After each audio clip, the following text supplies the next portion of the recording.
Hello மக்களே! சிட்டுக்குருவிய இந்தியாவுக்கு முத அறிமுகப்படுத்தினது யாருன்னா, நேச்சர் ஃபாரெவர் சொசைட்டிய சேர்ந்த திரு முகமது திலாவர் தான். குட்டி பறவை இனமான இந்த சிட்டுக்குருவியோட வெயிட் 100லேருந்து 150 கிராம் வரைக்கும் இருக்குதுங்க. இது 13 வருஷம் வரைக்கும் வாழக்கூடியதுன்னு சொல்றாங்க. மனிதர்கள் இருக்கக்கூடிய பகுதிகள்ல இந்த சிட்டுக்குருவிகள் வாழ்ந்தாலும் மனிதர்களோடு பழகுவதில்லைன்னு சொல்றாங்க.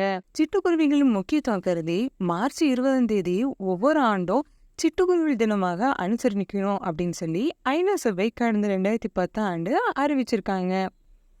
இந்தியாவின் ஒரு மாநில அரசு சிட்டுக்குருவியை தங்களோட மாநில பறவையாக அறிவிச்சிருக்காங்க. அது எந்த அரசுன்னு தெரியுமா? நம்மளோட டெல்லி அரசு தாங்க. சங்க இலக்கியங்கள் சிட்டுக்குருவிய மனையிறை குருவின்னு குறிப்பிடுறாங்க. ஏன்னா மனிதர்கள் வசிக்கும் பகுதியில பயமின்றி வாழ்ந்தனால இந்த மாதிரி சொல்லியிருக்காங்க. மேலும் இது மாதிரியான சுவாரஸ்யமான தகவலை தெரிஞ்சுக்க நம்ம யூடியூப் சேனலுக்கு சப்ஸ்கிரைப் பண்ணுங்க.